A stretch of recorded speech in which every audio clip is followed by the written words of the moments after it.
Je vais vous parler aujourd'hui d'épidémiologie environnementale et donc vous présenter les résultats de mon doctorat que j'ai effectué au sein de l'équipe.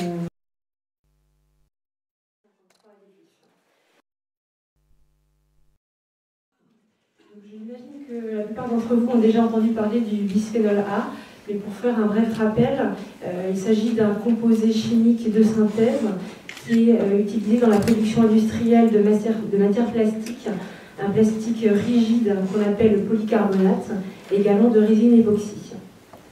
Donc on retrouve le bisphénol A dans de nombreux produits de la vie courante, en particulier dans des contenants alimentaires, que ce soit des bouteilles en plastique, également à l'intérieur des boîtes de conserve sous forme de vernis ou de revêtement protecteur ou de canettes, et également des applications non alimentaires comme les composites chez le dentiste ou du papier thermique qui peut être utilisé pour l'étiquette caisse, les papiers fax. S'agissant de la réglementation en France, depuis 2010, le bisphénol A avait été interdit d'usage dans tout contenant alimentaire pour les nourrissons et les jeunes enfants, donc, y compris les biberons. Et à partir de décembre 2012, une nouvelle loi a étendu cette interdiction à tous les contenants alimentaires qui contiennent du bisphénol A, et donc l'interdiction est effective depuis le 1er janvier 2015. Donc il est communément admis que l'exposition humaine au bisphénol A intervient principalement via l'alimentation. Donc c'est un composé à la base qui est lipophile, et après ingestion, il est métabolisé dans le foie et ensuite excrété sous une forme conjuguée, hydrophile, dans les urines et dans la bile. Par contre, il y a encore des incertitudes quant à son réel métabolisme et sa compartimentation dans le corps humain. Et si les premières études suggéraient une demi-vie courte, c'est-à-dire pas plus de jours, une étude plus récente en 2009, dans le cadre de l'étude NS aux États-Unis, a montré que finalement les concentrations urinaires en bisphénol A, donc l'excrétion du BPA dans l'urine, ne diminuait pas si rapidement que ça après un repas. Et une autre étude a également montré qu'on pouvait retrouver du bisphénol A sous forme non conjuguée dans les graisses, ce qui pourrait suggérer un stockage ou une accumulation dans les tissus, en particulier les tissus adipeux. S'agissant maintenant du bisphénol A en lien avec le diabète, c'est un composé qui est considéré comme perturbateur endocrinien et qui altère les fonctions donc, du système endocrinien. La définition d'un perturbateur endocrinien, c'est un agent exogène qui peut interférer avec la synthèse, la sécrétion, le transport, le métabolisme, la liaison ou l'élimination des hormones.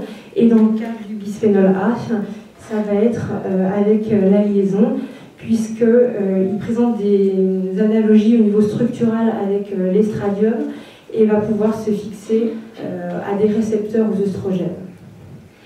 Donc il y a de nombreuses études expérimentales, à la fois in vitro et chez l'animal, puisque le BPA est susceptible d'entraîner un certain nombre de problèmes de santé. Et s'agissant du diabète, une étude chez la souris, une exposition longue pendant 8 mois, a montré qu'à des doses relativement faibles, l'exposition avait entraîné une augmentation donc, de la masse du tissu adipeux, une hyperglycémie, une intolérance au glucose et également une hypercholestérolémie.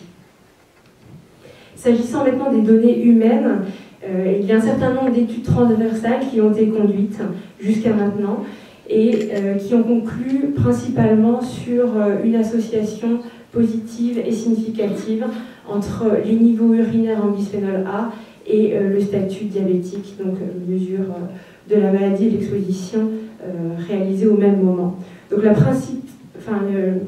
les études ont été principalement menées aux États-Unis dans le cadre de NS, donc différents cycles d'études transversales, et depuis 2008, cette étude NS a conclu à une association positive. C'est le cas également dans une étude en Chine et en Iran, alors qu'une étude en Corée du Sud n'a pas montré d'études significatives. Et avec des collègues, nous avons mené une revue de littérature et une méta-analyse Et nous avons pu calculer un autre ratio poulet qui était de 1,47 et significatif. À l'heure actuelle, il n'y a qu'une seule étude longitudinale qui a étudié les liens entre des niveaux urinaires en bisphénol A et l'incidence du diabète de type 2. C'est une étude conduite uniquement chez des femmes, donc dans 2 cohortes aux États-Unis, la cohorte NHS, dans laquelle aucune association n'a été retrouvée, tandis que dans NHS 2, il y avait une association positive et significative entre l'excrétion urinaire en bisphénol A à l'inclusion et l'incidence du diabète de type 2 chez ces femmes. Donc dans ce contexte, l'objectif de notre étude était d'étudier l'association entre les concentrations urinaires en bisphénol A glucuronide, je reviendrai sur ce composé juste après, à l'inclusion et l'incidence du diabète de type 2 dans la cohorte DÉSIR. Donc c'est une cohorte qui a inclus plus de 5000 personnes entre les années 94 et 96, donc âgées de 30 à 65 ans, et elles ont été suivies pendant 9 ans avec un bilan biologique et clinique à 3 ans, 6 ans et 9 ans. Donc notre étude, nous avons utilisé un schéma K-cohorte dans la cohorte DÉSIR, donc, qui a consisté en la sélection d'un échantillon aléatoire de la cohorte. Et à cet échantillon, nous avons ajouté tous les cas de diabète de type 2 incidents qui n'étaient pas inclus dans cet échantillon. Ce qui fait qu'au final, nous avons une population de 755 participants qui n'ont pas de diabète de type 2 à l'inclusion dans la cohorte. Et au cours des 9 années de suivi, 201 ont développé un diabète de type 2. Donc les cas incidents de diabète au cours des visites à 3, 6 et 9 ans donc, ont été définis comme une glycémie à jeun, donc au-delà de 7 mmol par litre, ou une HbA1c au-delà de 6,5%, ou le fait de rapporter un traitement antidiabétique oral ou par insuline. L'exposition au bisphénol A, nous avons utilisé comme proxy la concentration urinaire en bisphénol A glucuronide, qui est le principal métabolite urinaire du bisphénol A, que vous voyez ici. Donc le BPA glucuronide a été dosé dans les échantillons urinaires qui avaient été collectés à jeun lors de la première visite à l'inclusion. La mesure a été réalisée par la plateforme Doxalim à Toulouse et nous avions une limite de quantification à 0,5 nanogrammes par millilitre. Et pour les individus pour lesquels la concentration était inférieure, nous avons remplacé cette concentration par la limite de quantification divisée par la racine de 2. L'analyse statistique, donc, nous avons utilisé des modèles de Cox qui étaient adaptés pour le schéma K-cohorte et la variable exposition, qui est notre concentration urinaire en BPA glucuronide, a été étudiée à la fois en continu, après une transformation logarithmique, et les résultats exprimés pour l'augmentation d'un écart type, ou en 3 groupes d'exposition qui étaient basés sur les terciles dans la sous-cohorte aléatoire.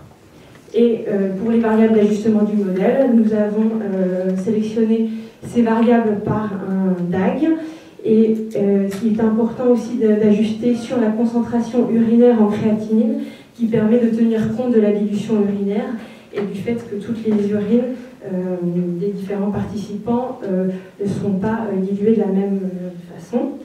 Et enfin, nous avons testé des interactions, notamment avec l'âge, le sexe, l'indice de masse corporelle et les antécédents familiaux de diabète. Cette diapositive vous montre brièvement les caractéristiques de nos populations à l'inclusion, avec dans la sous-cohorte aléatoire 53% de femmes, un âge médian de 57 ans, 16% d'antécédents familiaux de diabète. Donc 24% avaient au moins un niveau d'études supérieur ou égal au baccalauréat. 17% étaient des fumeurs actuels. 23% ne rapportaient aucune activité physique. Et en ce qui concerne l'indice de masse corporelle médian, il était de 23,9. Donc le BPA glucuronide a été détecté dans les urines de près de 3/4 des participants. Donc voici la distribution des niveaux. Comme vous le voyez, la médiane est de 1,46 nanogrammes par millilitre et l'étendue donc va de 0,35 à 75,7 nanogrammes par millilitre. On a regardé si les caractéristiques individuelles à l'inclusion étaient associées à ces niveaux urinaires et nous n'avons pas retrouvé de différence significative, bien que le niveau était un petit peu plus élevé chez les fumeurs. Alors maintenant, je passe à l'analyse multivariée, donc, qui vous présente ici les résultats de l'association entre les niveaux à l'inclusion et l'incidence du diabète au cours des 2 années de suivi. Donc tout d'abord, pour le BPA considéré en continu, nous n'avons pas d'association significative et le risque de diabète n'était pas augmenté non plus dans les 2e et 3e terciles d'exposition comparé au premier, bien que le dernier tercile soit assez proche de la significativité. Concernant les interactions, nous n'avons pas trouvé ni avec le sexe, ni avec l'âge, ni avec les antécédents familiaux de diabète. En revanche, nous avons retrouvé une interaction avec l'indice de masse corporelle, que ce soit pour la variable d'exposition en continu ou en tercile. Et nous avons donc réalisé des modèles stratifiés. Donc des premiers modèles chez ceux qui avaient un IMC inférieur à 25 et un deuxième modèle chez ceux qui avaient un IMC supérieur à 25.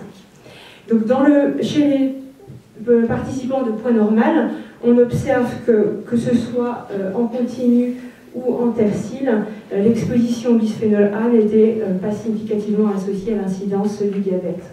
En revanche, parmi les participants en surpoids ou obèses, on observait un risque augmenté de diabète de type 2, que l'exposition soit considérée en continu ou en tercile, avec un hazard ratio de 2,18 dans le 3e tercile d'exposition par rapport au premier, et une tendance significative.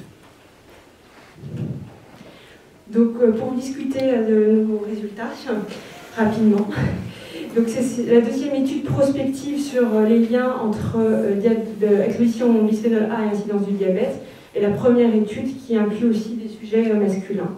Donc, on a trouvé une association significative, mais uniquement chez les sujets en surpoids ou en obésité, indépendamment des facteurs de risque traditionnels de diabète.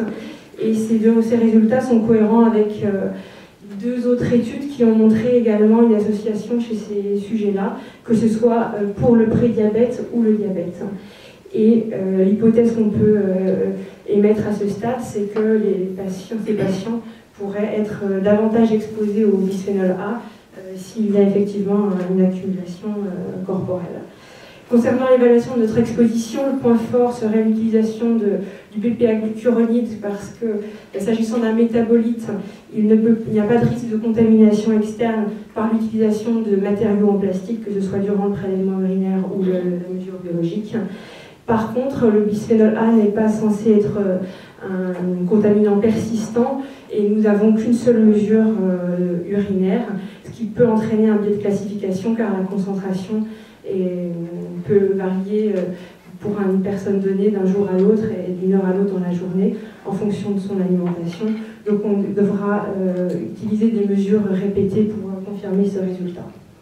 Et dans les perspectives, ce que je voulais dire, c'est que par rapport aux variables d'ajustement, il va falloir focaliser notre attention sur les facteurs de confusion potentielle et en particulier sur l'alimentation.